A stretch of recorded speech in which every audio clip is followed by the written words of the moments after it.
Ce film, City of Darkness, m'a littéralement scotché sur mon fauteuil. Je n'ai jamais vu ça de toute mon existence, les petits enfants. Ça devient le meilleur film d'arts martiaux ever et ça coiffe au poteau Drunken Master 2. On voit ça tout de suite.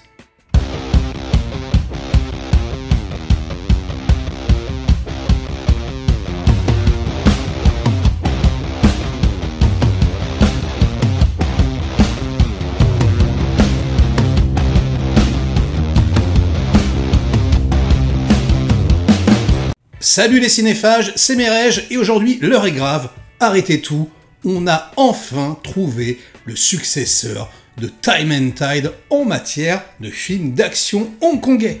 Oui, ah oui, je mets directement les pieds dans le plat, c'est le nouveau long métrage du chien fou Tsui Cheng, à qui l'on doit par exemple Dog Beat Dog, Chapolong 2 ou encore dernièrement Limbo, un autre chef-d'œuvre, pour moi le meilleur polar depuis Seven. Et alors je vous le dis très clairement, avec ce film, Tsui Cheng, il prend la couronne. Il prend la couronne à Hong Kong. Voilà, il n'y a plus de débat possible. Il restait Johnny To qui est parti maintenant. Il y a Wilson Yip qui est très bon et d'ailleurs qui produit le film, le réalisateur de Ip Man par exemple. Mais là non, là il se fait mettre à l'amende. Parce que Tsui Cheng, il a quelque chose, mais de tellement violent en lui, de tellement politiquement engagé. Parce que ça a beau être un film de kung-fu, ça a beau être un film, on va dire, très bande dessinée dans le traitement, c'est un film qui a un cœur qui bat, tout comme Limbo avait ce cœur également qui faisait vibrer le spectateur. Ici, les petits enfants, vous êtes juste pas prêts pour ce que vous allez prendre dans la tronche. C'est hallucinant, c'est-à-dire que toutes les planètes sont alignées. Déjà, on a un casting absolument dingue. Alors, pour les gros noms, il y a Louis Koo, évidemment, il y a Sammo Hung, dans un petit rôle, il y a même un caméo de Iron Kwok, ça fait plaisir. Mais là où j'ai vraiment apprécié, c'est que quasiment tous les autres, c'est les petits jeunes, et on les connaît pas forcément, quoi. On a réellement l'impression d'avoir un nouveau souffle. La nouvelle génération d'acteurs hongkongais, ils sont tous trop beaux, ils jouent tous trop bien. On a l'impression que ce sont des artistes martiaux d'exception, c'est peut-être pas le cas, En tout cas, ça fait clairement la blague, croyez-moi. Alors, juste petite parenthèse, pour ceux qui s'attendent à quelque chose de réaliste, on est dans une bande dessinée, c'est un petit peu la Dragon Tiger Gate, avec Donnie Yen si vous voulez, sauf qu'il y a un souffle épique, politique, ultra violent en plus, mais les combats sont câblés, d'accord? C'est vraiment, voilà, ça s'envole un petit peu, ça court sur les murs, etc. Le chorégraphe d'action, les petits enfants, c'est Kenji Tanigaki. Et Kenji Tanigaki, en fait, c'est, on va dire, le bras droit de Donnie Yen, qui est dans l'ombre de Donnie Yen depuis de nombreuses années. C'est un japonais, et qui, en fait, chorégraphie tout ce que fait Donnie Yen depuis des années, alors que c'est Donnie Yen qui en prend le crédit. Moi, je suis fan de Donnie, mais c'est pas très bien, franchement. C'est vrai qu'en tant que comédien et artiste martial, Donnie, il fracasse, mais en fait, c'était Kenji derrière lui qui faisait tout. Et maintenant, il a explosé, donc on met son blaze. C'est lui, par exemple, qui est responsable de tous les combats dans la trilogie Kenshin, l'adaptation, le film japonais inspiré du manga. Et pour moi, c'est le meilleur manga live ever, c'est juste incroyable.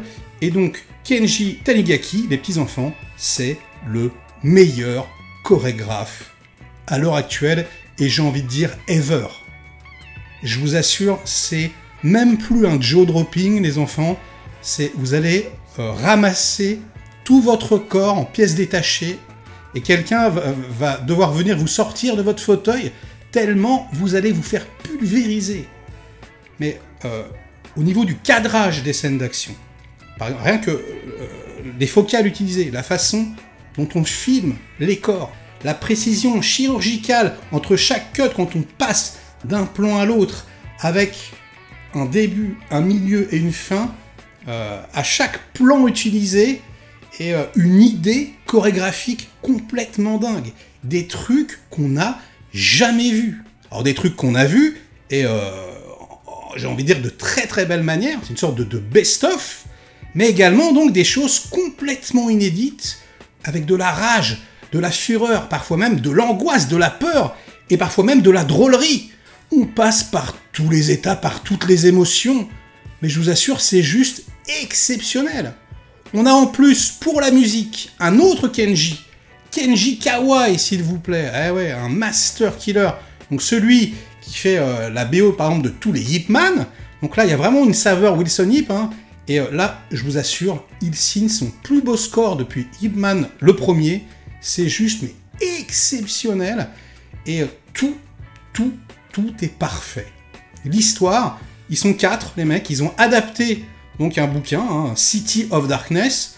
Et on va nous plonger dans la cité de Kowloon, qui était bâtie sur un fort militaire. En fait, c'était une sorte de bidonville à ciel ouvert comme ça, mais c'était des immeubles de fortune qui se sont empilés, et ça formait comme ça une sorte de mégapole underground à l'intérieur même de la mégapole hongkongaise, et c'était clairement, historiquement, un repère de tous les laissés pour compte, tous ceux qui étaient en marge de la société, tous ceux qui venaient d'Asie, à gauche, à droite, qui voulaient vivre à Hong Kong, et mecs sans papier, donc la criminalité, comme ça, tous entassés les uns sur les autres, à lutter contre l'adversité, et on va dire que le film, c'est vraiment ça qu'il raconte.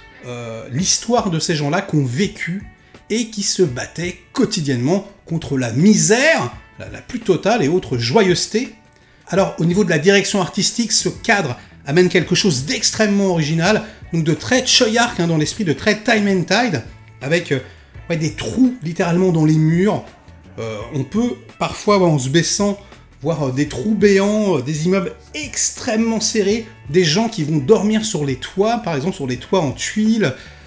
Il nous avait déjà fait le coup avec Limbo, où il explorait vraiment la noirceur. C'est quelque chose qu'il travaille avec des bas-fonds. Donc on allait plonger comme ça dans les ordures, les poubelles de Hong Kong. C'était vraiment très très impressionnant, avec un noir et blanc magnifique. Et là, du coup, c'est pareil, quoi. C'est quelque part une autre façon de montrer la face cachée hongkongaise. Et même dans le générique final, rassurez-vous, ça spoil rien, mais on montre le quotidien de ces gens-là, qui cuisinent, qui fabriquent des bonbons, qui pétrissent la pâte, etc. Vraiment à la toute fin, comme un bonus supplémentaire. Et ça se termine sur une photo de famille, qui n'est pas du tout la photo, en fait, avec les héros particulièrement, mais avec tous les habitants de Kowloon, quoi. Donc, et c'est ultra émouvant, quoi. C'est tellement épique, c'est tellement extraordinaire, les enfants, ce que vous allez voir, je vous assure, vous allez vous faire atomiser, vous n'êtes pas prêts. J'ai une seule envie, là, c'est de le revoir. Ça sort en France au cinéma. Putain, merci, et j'aurais dû m'en douter, en fait, parce que il n'y a plus du tout de films de kung-fu qui sortent au cinéma. Là, il n'y a même pas de tête d'affiche, en réalité, à part Sammo Hung. Donc, effectivement, s'ils le sortent, et s'il a été sélectionné à Cannes, c'est réellement parce que le film est exceptionnel, c'est ultra généreux, mais c'est incroyable. Les 20 premières minutes, déjà, vous êtes complètement soufflé, et à un moment donné, j'ai regardé ma montre, je me suis dit, mais c'est pas possible. J'avais l'impression d'avoir vu 2 films d'action en un, déjà, et il restait encore une demi-heure de climax. Un climax complètement épique, avec des méchants magnifiques. Donc on a les gros méchants, puis on a les lieutenants tout autour, qui sont absolument canons. En plus, il y a une petite saveur John Woo, j'ai envie de dire une petite saveur bullet in the head, une balle dans la tête, avec une fratrie comme ça, des mecs qui deviennent vraiment frères, qui s'épaulent, qui s'entraident, qui s'aiment. C'est mortel, j'adore, c'est ultra touchant. Mais je vous assure, c'est incroyable. Et en ce qui concerne l'histoire, je vais pas vous en dire beaucoup parce que j'ai pas envie de vous gâcher le plaisir, mais on va dire que il y a un mec, on sait pas trop d'où il vient, et il veut vraiment s'intégrer à Hong Kong, il fait des combats clandestins, il gagne un peu de thunes, il se fait arnaquer, et il se fait courser par des gangsters, et là, il se retrouve coincé, en sécurité quelque part, dans donc la citadelle de Kowloon, où certaines personnes vont le prendre un petit peu sous leur aile, et où il va devoir régler ses comptes avec les gangsters du départ qui veulent lui faire la peau, etc. Donc c'est gangster contre gangster. Ça a l'air comme ça très très linéaire, mais rassurez-vous, il y a énormément de twists, il y a énormément de choses qui se passent, c'est prenant, palpitant, magnifique, incroyable, démentiel, fulgurant, mais waouh! Waouh les enfants! Vraiment, c'est incroyable! foncez, mais sans même réfléchir, hein, tout de suite dans le cinéma le plus proche, quand ils passeront ce film à côté de chez vous, et si c'est pas le cas, les petits-enfants, mais vous prenez votre voiture, vous prenez votre bus, voilà, vous prenez votre vélo électrique, vous prenez votre train, votre avion, enfin vous débrouillez, vous allez à la capitale, même s'il le faut, même si vous habitez dans le sud-ouest, je veux pas le savoir, et vous allez voir donc City of Darkness, qui pour moi, je vous le dis, je l'annonce là, c'est le numéro 1 de l'année. C'est mon film préféré. C'est clair et net. Encore plus même que Furiosa, car mon cœur de spectateur bat beaucoup plus fort pour tout ce qui est film d'action hongkongais. Et alors là, les enfants, c'est la résurrection. Et à la fois, le film te dit, bon bah voilà, c'est un film sur les laissés pour compte qui prennent le pouvoir. À la fois, c'est un film sur Soi Cheng qui dit, non mais attendez les gars, ça y est, c'est moi le patron. Donc comme s'il s'imposait comme le numéro 1, c'est génial. Et à la fois, le film te dit non, Hong Kong n'est pas mort.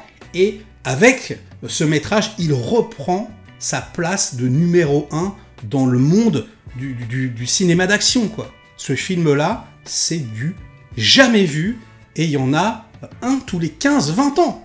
Non mais réellement, soyez prêts, je vous préviens, c'est incroyable. Ils veulent faire une trilogie. Oh là là, amen. Allez-y, avec la même équipe, c'est bon. On peut y aller, mais rassurez-vous, c'est pas un problème. Hein. Le film, il y a un début, un milieu, une fin. Clairement, voilà, c'est pour surfer sur le succès, mais le truc, vraiment, est compact. Il n'y a pas de, voilà, il y a pas de scène post-générique, de trucs, de je sais pas quoi. Non, non, c'est un vrai film, c'est absolument positivement incroyable. Et sur ces bonnes paroles, les petits-enfants, si vous n'avez pas envie de le voir après ça, là, je peux plus rien faire pour vous, je suis en transe. Le truc, j'étais scotché à mon siège, j'étais en sueur, j'avais l'impression de voir un classique instantané, un chef-d'œuvre absolu à mesure que je regardais le truc. J'étais, mais voilà, des frissons dans tout le corps, les amis. La vache. La vache. Donc sur ces bonnes paroles, ça sera la fin de cette vidéo. Likez-la si elle vous a plu, diverti un minimum. Délikez-la sinon. Inondez-moi de commentaires comme d'habitude pour faire marcher le petit robot YouTube. Et nous, on se retrouve très vite pour de prochaines aventures. Ciao.